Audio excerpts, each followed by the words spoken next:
nun na awan ka man.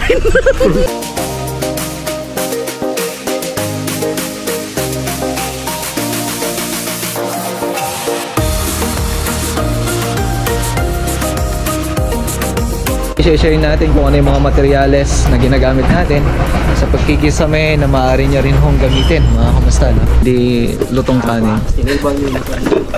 Namadali. Punta na rin tayo. Dadaan pa tayo sa Bayongpong project natin. So ito na yung ginawa natin sa taas.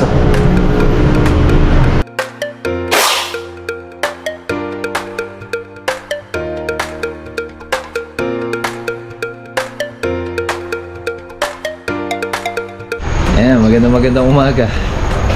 Medyo masamang pakiramdam natin, galing Benguet. Hindi na ako nakapag-out kahapon. Pero sabi nga, kakayanin natin lahat para sa pamilya.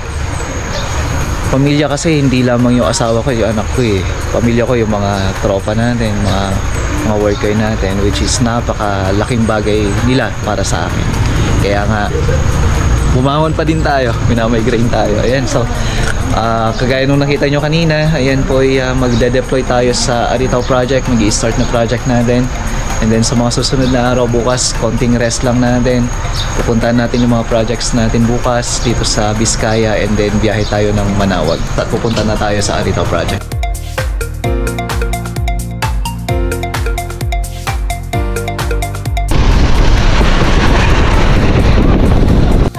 Basta tibado ka ulit.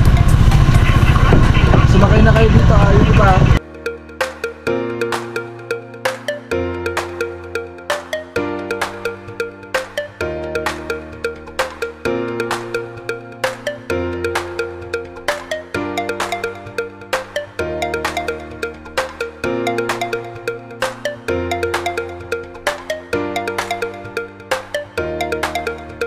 Kain muna tayo.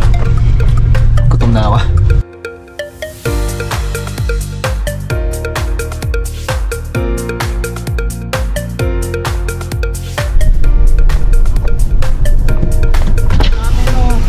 Namin nun na awan ka man. Dito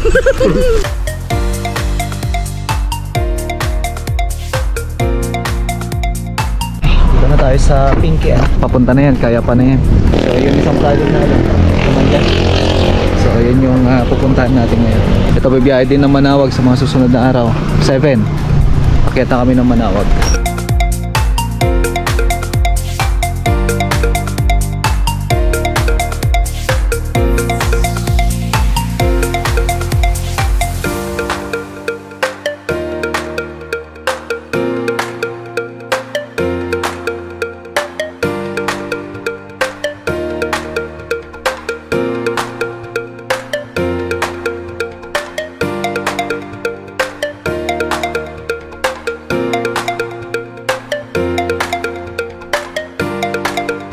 Baba na tayo ng mga materyales, no?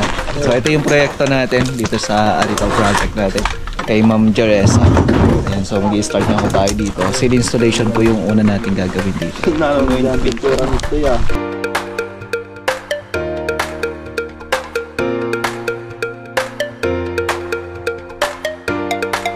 Ayan, so baba na natin yung materials natin, mga kamusta, no? Tapos ito magkakaroon to ng second floor. So gagawing parang attic na siya kasi medyo mas mababa na onte, no? So ito yung pinaka kitchen, room 1, ito siya. Room 2 dito, and then room 3 yan. Tapos meron siyang common TMB dito. Okay.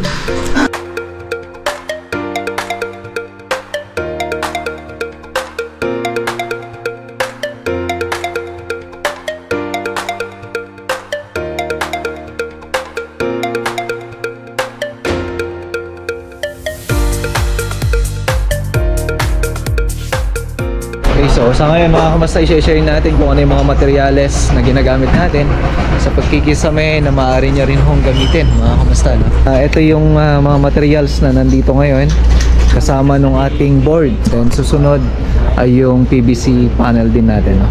So dito, yung gamit natin dito ay yung double fairing o kaya naman metal paring na ginagamit natin. Ang brand nito JMax, no?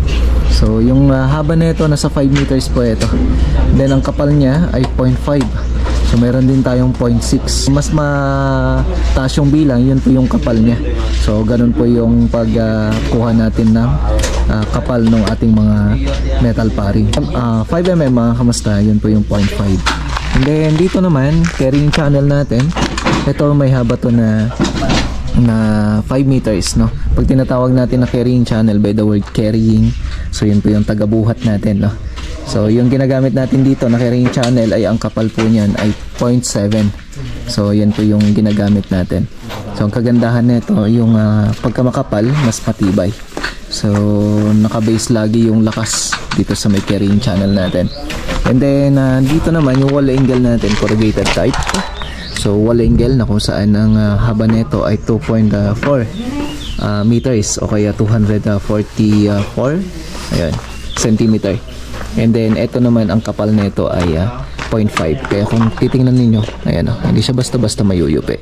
So mas mainam na makapal yung wall angle natin kasi ito yung nilalagay natin sa mga walls na kung saan dapat matibay din ho siya, hindi siya nagyuyupi-yupi. And ang isa pa dito, meron tayo ditong W clip. Ayan. So W clip natin, 4 fingers po ito. Pag tinatawag na 4 fingers, yung 4 po na galamay. So ang gamit natin na W clip 0.7 tsaka 0.8, no? So kung hindi available yung 0.8, pwede kayong kumuha ng 0.7. At mas marami kayong ilalagay pagka ganito mga kamusta. At yung tibay kasi natin o yung kapit ng carrying channel dun sa may W clip natin, ito po yung ginagamit natin. So may black screw din ho tayo dyan. Siyempre yung black screw natin 1 inch. So ito yung gypsum board natin, no? So 9mm mga kamusta, no? Na kung saan yun yung kapal niya. Pagka tinatawag kasi natin 9mm, yun po yung kapal ng ating gypsum board. So meron din tayong 12mm, ginagamit din sa may mga drywalls natin. Pag drywall ay dun sa ating mga wall partitions, double walling, yun po yung tinatawag natin na drywall. So sa ngayon, ayan, magpre-prepare muna tayo ngayon at maglalagay na tayo ng mga frames para sa mga rooms. Ito, tatanggalin muna natin itong mga pintuan para hindi masira. Okay, start na tayo. Sa mga problema ng bawat site. Ayan, no, mga extension. So kukuha tayo ng maraming kaya naman rolyo-rolyo na extension talaga para sa mga sites natin. Kaya may mga pangalan Dubs Construction Services. So yan, bagong extension natin. Tignan nyo ha, driver namin yan, taga-deliver, taga-purchase, pero sige, nag-check din niya ng gamit niya.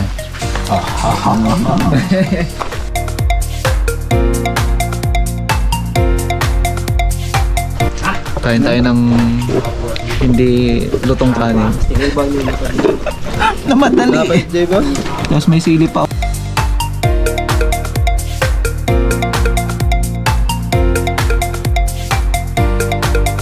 Okay, so tapos natin kumain mga kamusta. At masisimulan na nga itong mga tropa. Punta na rin tayo, dadaan pa tayo sa Bayongkong project natin. Tara!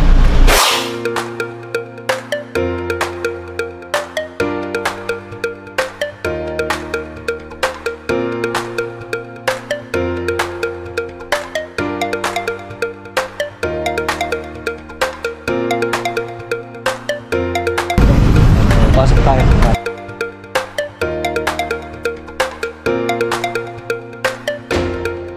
Dito tayo sa may third unit. Sa kabinet na tayo. Same time yung kabinet natin sa ating kitchen. So panoorin nyo na lang sa isang video natin. Pinturado na rin to. I-welding na lang natin yan pagka meron na yung wood planks. So ito na yung ginawa natin sa taas. Ganda na. So yun yung TNB nya. Ito yung room. Ayan. Tapos dito. So, napakaganda ng finish niya, no? Napaka-smooth lang. So yun naman yung aim natin. Kumbaga maganda siya, maayos. Okay naman siya lahat.